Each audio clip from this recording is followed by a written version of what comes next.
Very good evening, my dear students. Welcome back my YouTube channel English Study 07.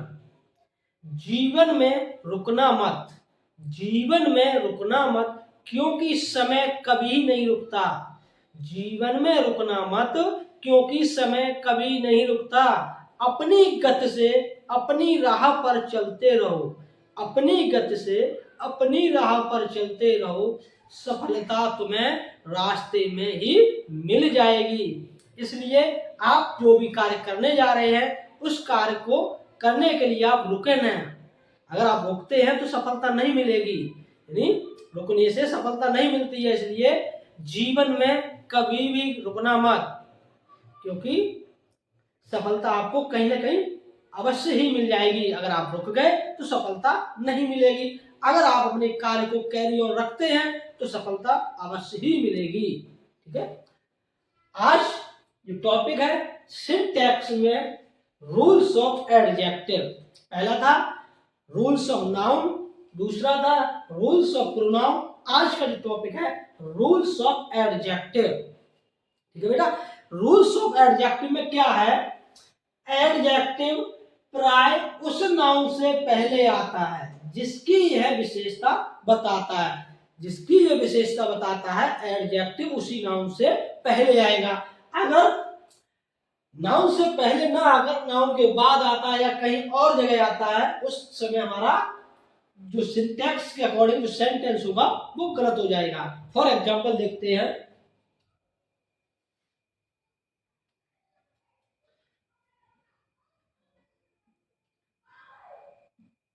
We saw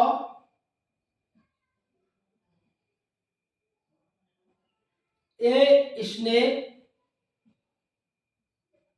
black. B means हमने, saw means देखा, हमने देखा एक सांप। कैसा? काला। हमने एक सांप काला देखा। अब काला कौन है? स्नेक सांप है। अब स्नेक सांप की विशेषता बता रहा है, स्नेक नाउन है, तो हमारा जो एडजेक्टिव है वो नाउन के पहले होना चाहिए था, लेकिन इस सेंटेंस में नाउन के बाद है, तो ये हमारा सेंटेंस इनकरेक्ट हुआ।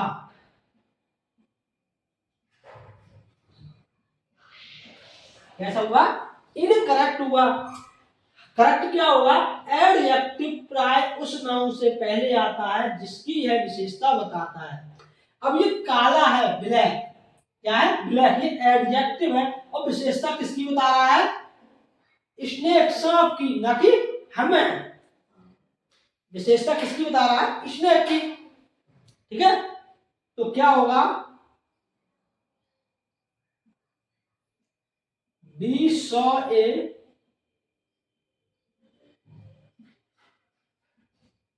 Black snake. हमने एक काला सांप देखा। ठीक है, हमने एक काला सांप देखा, तो ये हमारा हुआ करेक्ट। ठीक है, समझे बेटा? तो एडजेक्टिव हमेशा उस नाउन से पहले आएगा जिस नाउन की यह विशेषता बताता है। अगर विशेषता बता रहा है और एडजेक्टिव पीछे आ रहा है तो सिंटैक्स में सेंटेंस गलत हो जाएगा। ठीक है, तो नेक्स्ट पॉइंट आता है लेकिन।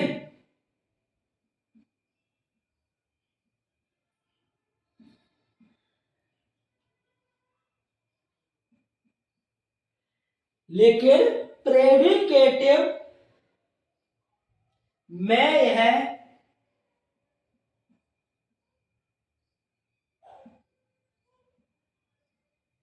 वर्ब के बाद आता है। ठीक है, प्रेडिकेटिव में ये वर्ब के बाद आता है। क्या? एडजेक्टिव। जैसे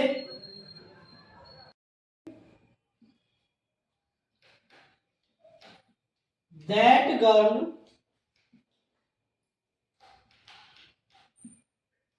इज ब्यूटीफुल। अब वह लड़की इज है ब्यूटीफुल, सुंदर। वह लड़की सुंदर है। क्या पॉइंट है? लेकिन क्या दिया है? वैसे क्या होता है? एडजेक्टिव प्राय उस उस नाउन से पहले आता है जिस नाउन की विशेषता बताता है। अब नाउन की विशेषता लड़की है तो लड़की सुंदर है तो ब्यूटीफुल गर्ल से पहले आना चाहिए, लेकिन प्रेडिकेटिव में यह वर्ब के बाद आता है। वर्ब क्या है? एज। वर्ब के बाद ब्यूटीफुल आएगा, तो दैट गर्ल इज ब्यूटीफुल, वह लड़की सुंदर है। ठीक है बेटा, तो प्रेडिकेटिव में ये बाद में आएगा वर्ब के बाद, लेकिन अक्सर क्या होता है, मोस्टली एडजेक्टिव उस नाम से पहले आता है जिसकी वो विशेषता बताता है। ठीक है, नेक्स्ट एग्जांपल और देख रहे हैं।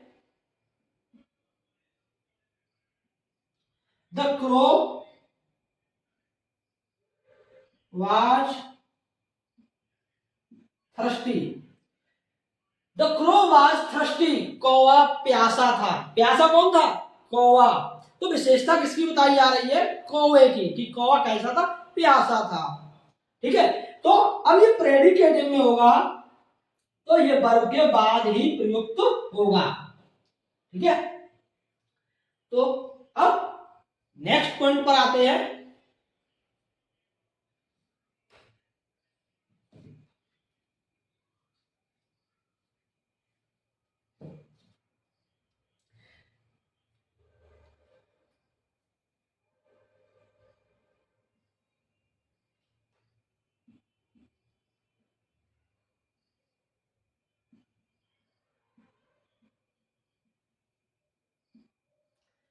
कंपैरेटिव डिग्री का प्रयोग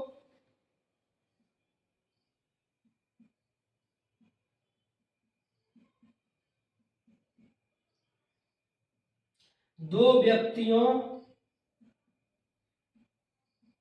या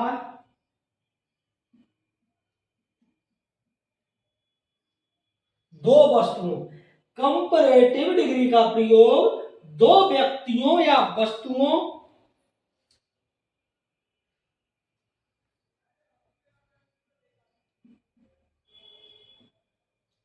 में तुलना करने के लिए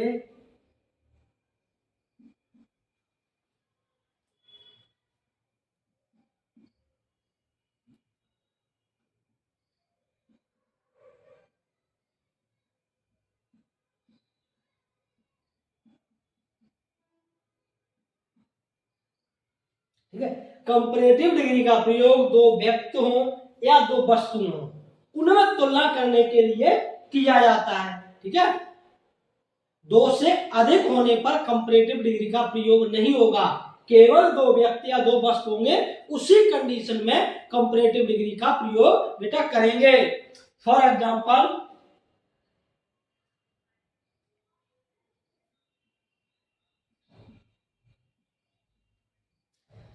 she was taller than I। ठीक है, she was taller than I, वह किसकी तुलना हो रही है? वह और मेरी, वह मुझसे लंबी थी। ठीक है, तुलना दो व्यक्तियों की हो रही है, वह मुझसे लंबी थी। दो से अधिक होंगे तो कंपैरेटिव डिग्री का प्रयोग नहीं होगा, उस कंडीशन में सुपरलेटिव डिग्री का प्रयोग होगा। अगर ये दो से अधिक होते तो क्या होता? सी वॉज द टॉलेस्ट गर्ल, वह सबसे लंबी लड़की थी। अब लेकिन यहां दो व्यक्तियों की तुलना हो रही है तो उस कंडीशन में कंपैरेटिव डिग्री का ही प्रयोग करेंगे। ठीक है, सी वॉज टॉलर देन आई, वह मुझसे लंबी थी।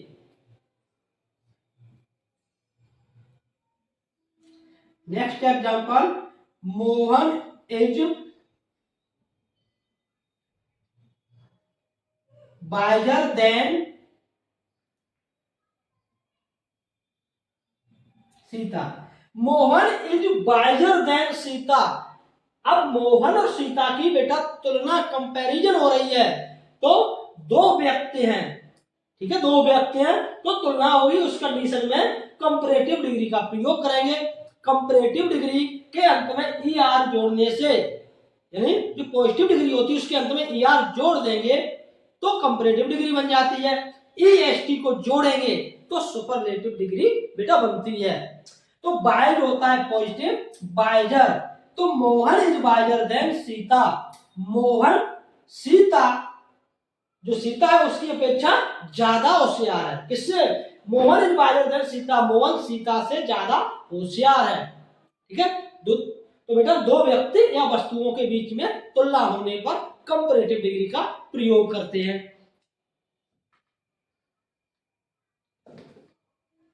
अब नेक्स्ट पॉइंट आगे देखते हैं।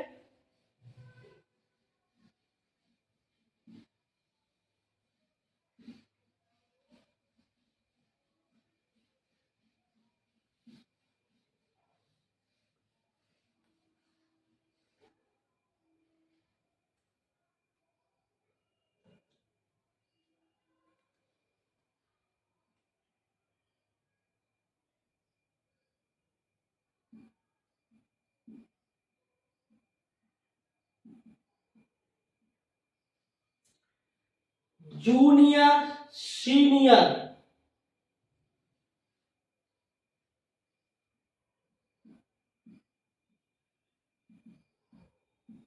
Inferior,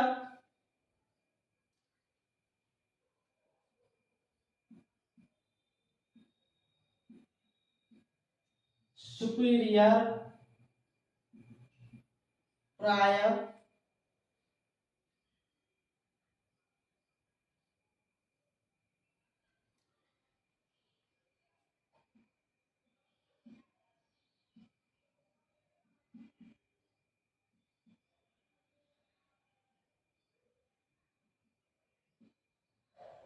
prefer, preferable,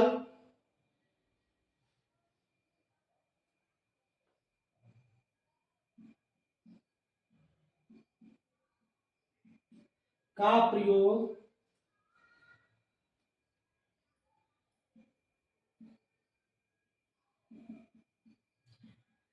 comparative degree में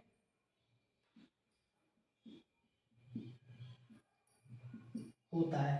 ठीक है, तो जूनियर सीनियर इनफीरियर फीरियर सुपीरियर प्रायर प्रीफर प्रेफरेबल का प्रयोग कंपैरेटिव डिग्री में होता है। इनका प्रयोग पॉजिटिव डिग्री या सुपरलेटिव डिग्री में नहीं होता है।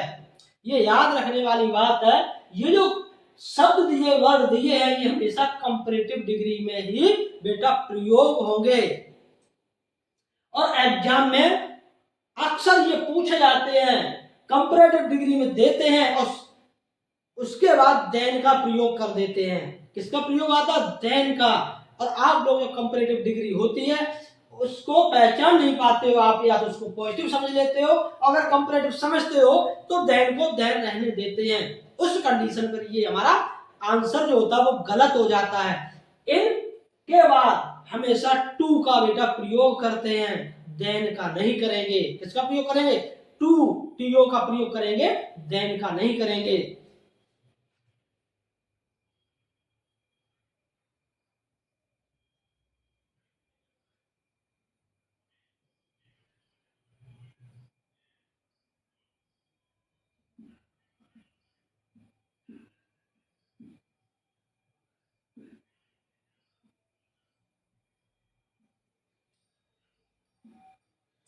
My phone is superior than yours.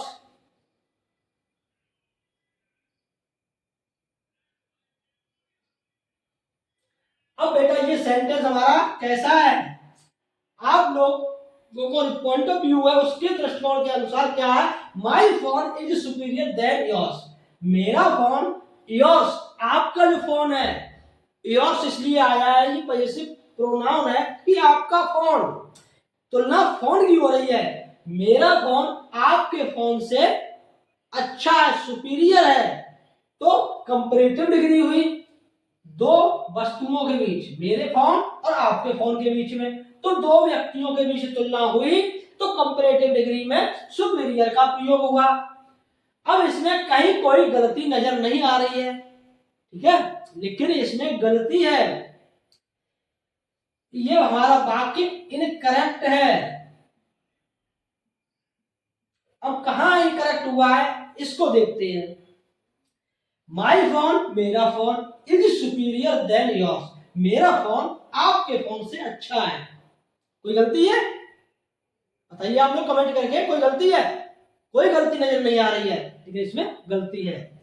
अभी हमने आपको बताया था junior, senior, inferior, superior, try, prefer, preferable के बाद देन का प्रयोग नहीं होगा, टू का प्रयोग होगा। किसका होगा?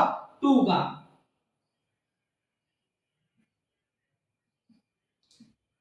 माई phone is superior to yours.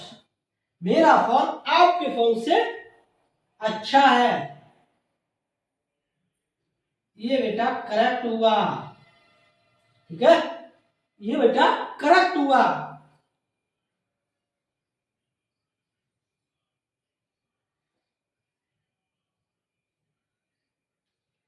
अब इस पॉइंट को दोबारा रिपीट नहीं करा रहे हैं, इसी पॉइंट को ही फिर बता दे रहे हैं कि junior, senior, inferior, superior, prior, prefer, preferable का प्रयोग कंपैरेटिव डिग्री में होगा। इनके बाद कंपैरेटिव डिग्री में होने के बाद बेटा देन का प्रयोग नहीं करेंगे, देन की जगह टू का प्रयोग करेंगे। जब टू आएगा तो टू के बाद हमेशा प्रोनाउंस जब आएगा या तो ऑब्जेक्ट केस होगा या पजेसिव केस होगा। जैसे कि यहाँ पजेसिव प्रोनाउन है, तो जब भी टू के बाद प्रोनाउन आएगा या तो पजेसिव प्रोनाउन होगा या ऑब्जेक्टिव होगा। पॉइंट नोट करिए।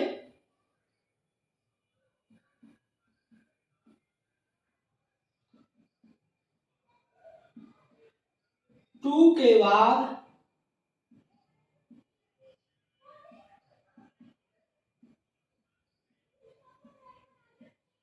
आने वाला प्रोनाउन, टू के बाद आने वाला pronoun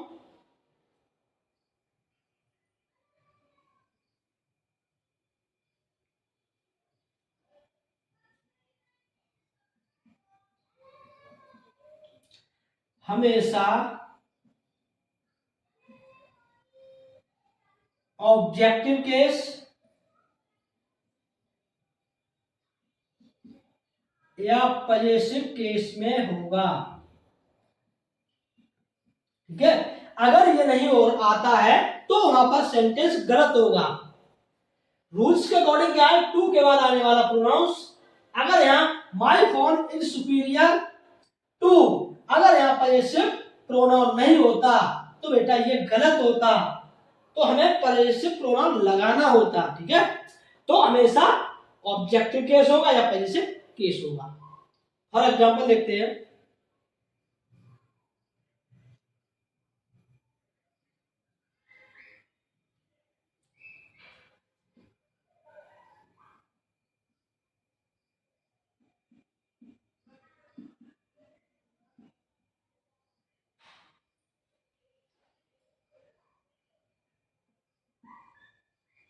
Rita is junior to me, Rita मुझसे छोटी है अर्थात मेरे जूनियर है।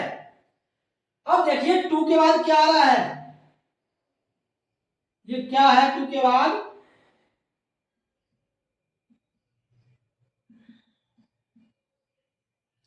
नॉमिनेटिव केस आ रहा है। तो बेटा ये वाक्य सही होगा या गलत? बताइए कमेंट करके आप लोग। तो ये वाक्य कैसा है? ये वाक्य हमारा इनकरेक्ट है, क्योंकि साफ रूल्स में बताया है ये मैंने कि टू के बाद आने वाला प्रोनाउंस हमेशा ऑब्जेक्टिव केस या पजेसिव केस में होगा। अगर ऐसा नहीं है तो सेंटेंस गलत होगा। तो ये सेंटेंस इनकरेक्ट है, ठीक है। करेक्ट क्या होगा? Rita is junior to me, ये हमारा करेक्ट होगा, ठीक है। तो टू के बाद हमेशा ऑब्जेक्टिव केस होगा या पजेसिव केस होगा, ठीक है। अब बढ़ते हैं अगले पॉइंट की तरफ।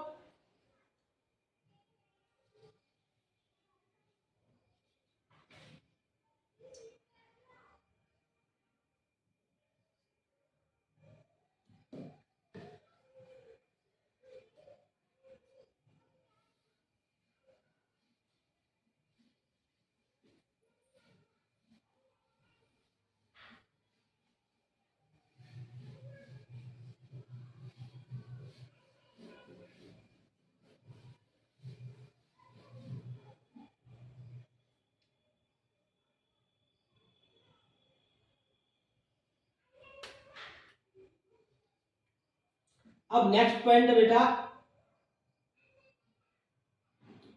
Elder eldest.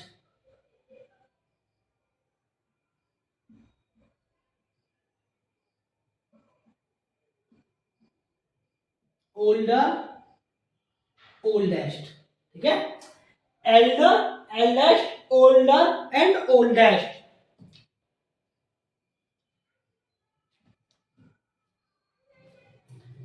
इसका बेटा होता है एक ही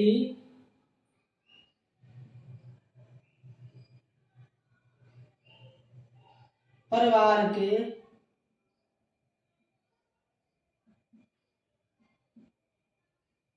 व्यक्तियों के लिए, ठीक है। तो क्लियर हुआ। एल्डर और एल्डेस्ट का जब प्रयोग करेंगे तो एक ही परिवार के व्यक्तियों के लिए, ठीक है।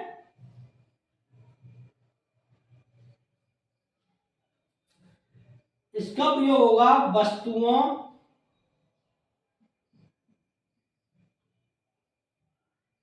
या, ठीक है, इसका प्रयोग होगा वस्तुओं या बाहर के व्यक्तियों के लिए।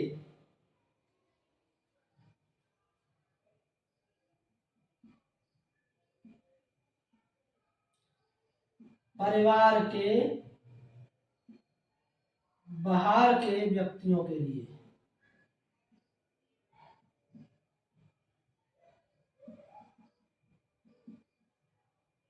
ठीक है। एल्डर एल्डेस्ट अपना परिवार में जो भी सदस्य बड़ा है उसके लिए प्रयोग करेंगे। ओल्डर या ओल्डेस्ट का परिवार से बाहर व्यक्ति के लिए करेंगे या कोई वस्तु उसके लिए करेंगे। इन दोनों का अर्थ होता बड़े के अर्थ में। इसका होता अर्थ क्या होता बड़े के अर्थ में। जैसे he is my older brother, वह मेरा बड़ा भाई है। ही इज ओल्डर ब्रदर, वह मेरा बड़ा भाई है। अब देखिए जब भाई होगा, मेरा भाई है तो परिवार में ही होगा, ऐसा तो नहीं बाहर होगा। जब परिवार का सदस्य है तो किसका प्रयोग करेंगे बड़े के लिए? एल्डर का, ठीक है। जब एल्डर का प्रयोग करेंगे और यहां पर सेंटेंस में आया है ओल्डर, तो इट मींस ये हमारा सेंटेंस गलत है। क्या है? गलत है, इनकरेक्ट है, ठीक है। अब हमें करेक्ट करना है तो क्या होगा? He is my elder brother,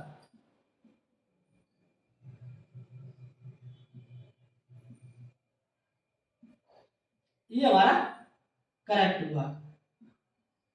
वो है मेरा बड़ा भाई है, ठीक है। क्लियर हुआ? ये परिवार के सदस्य हैं तो एल्डर या एल्डेस्ट करेंगे। आता है इसमें क्या था?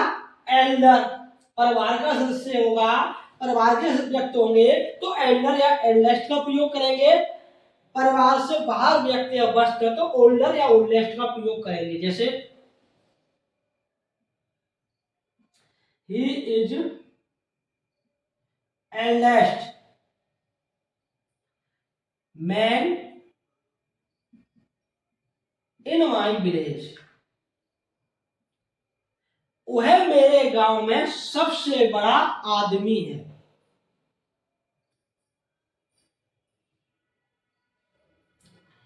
तो he is eldest man in my village, वह मेरे गांव में सबसे बड़ा आदमी है। तो बेटा जब गांव की बात आई है, परिवार से बाहर की बात आई है, तो किसका प्रयोग होना चाहिए था? ओल्डेस्ट का, ठीक है। तो यहां गलती क्या है? एल्डेस्ट दिया है। नेक्स्ट इसमें गलती क्या है कि सुपरलेटिव डिग्री से पहले दा का प्रयोग करते हैं। किसका करते हैं बेटा? दा का प्रयोग करते हैं। तो यहां पर दा का प्रयोग नहीं हुआ है, तो इस सेंटेंस में गलतियां हैं, इसलिए हमारा ये सेंटेंस कैसा हुआ? इनकरेक्ट हुआ। इसलिए आप लोग रूल्स को पढ़ें तो ध्यान पूर्वक पढ़ें। जब आप देखते हैं सेंटेंस तो ऐसा लगता है कि बाकी जो दिया है, सेंटेंस जो दिया है वो बिल्कुल सही दिया है, लेकिन ऐसा होता नहीं है। He is eldest man in my village, ये बात तुम्हारा इनकरेक्ट हुआ। कैसा हुआ बेटा? इनकरेक्ट। ठीक है, अब हमें करना है करेक्ट, तो क्या करेंगे? He is the oldest man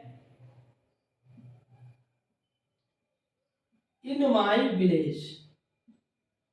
ठीक है, वह मेरे गांव में सबसे बड़ा आदमी है। सुपरलेटिव डिग्री आएगी तो द उससे पहले आ जाएगा। ठीक है, अब जाकर के हमारा ये सेंटेंस बेटा करेक्ट हुआ। ठीक है, तो याद रखिए, एक परिवार के व्यक्ति है, परिवार का कोई व्यक्ति अगर वो बड़ा है तो एल्डर लगाएंगे, अगर सबसे बड़ा है तो एल्डेस्ट लगाएंगे। परिवार से बाहर व्यक्ति है या कोई वस्तु है तो ओल्डर लगाएंगे, और सबसे बड़ा है तो ओल्डेस्ट का प्रयोग करेंगे। तो इस तरीके से बेटा बना, he is the oldest man in my village, वह मेरे गांव में सबसे बड़ा आदमी है। अब नेक्स्ट एग्जांपल देखते हैं। द ताजमहल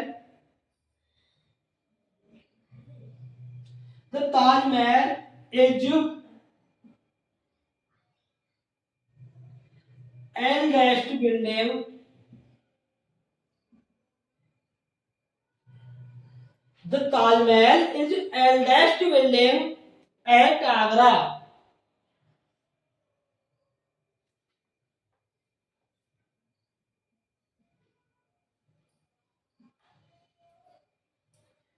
अब बेटा बताइए इसमें कहां गलती है? द ताजमहल बिल्डिंग है, हिस्टोरिकल बिल्डिंग है, उससे पहले द आ गया, यहां पर भी सही है बेटा, सिंगुलर नाउन है, इज आ गया। अब कहां गलती है? एल्डेस्ट का प्रयोग कब करते हैं? एक परिवार के व्यक्तियों के लिए, लेकिन यहां वस्तु है, इमारत है, तो ओल्डर या ओल्डेस्ट का प्रयोग किसके लिए करेंगे? वस्तुओं के लिए। तो पहली गलती एल्डेस्ट हुई, पहली गलती एल्डेस्ट हुई। अब नेक्स्ट गलती क्या है? जब सुपरलेटिव डिग्री आ रही है तो उससे पहले दा भी आना चाहिए, तो यहां दा का प्रयोग नहीं है। ठीक है, इसलिए ये हमारा सेंटेंस इनकरेक्ट है और इसमें दो गलतियां हैं। तो क्या बनेगा? The Taj Mahal is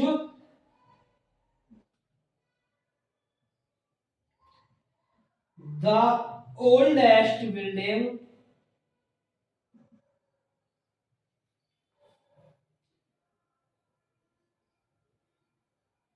eight Agra. ये हमारा बेटा वाक्य करेक्ट हुआ। तो the Taj Mahal is the oldest building at Agra. ठीक है बेटा, आज के वीडियो में इतना ही काफी है। आज हमने सीखा रूल्स ऑफ एडजेक्टिव, यानी एडजेक्टिव का उचित प्रयोग करना। सिंटैक्स में यही बात होती है कि जो पार्ट ऑफ स्पीच होते हैं उनका प्रयोग उचित रूप से हुआ है या नहीं हुआ है। अगर उचित रूप से प्रॉपर तरीके से अगर प्रयोग नहीं होगा तो सेंटेंस 100% गलत हो जाएगा।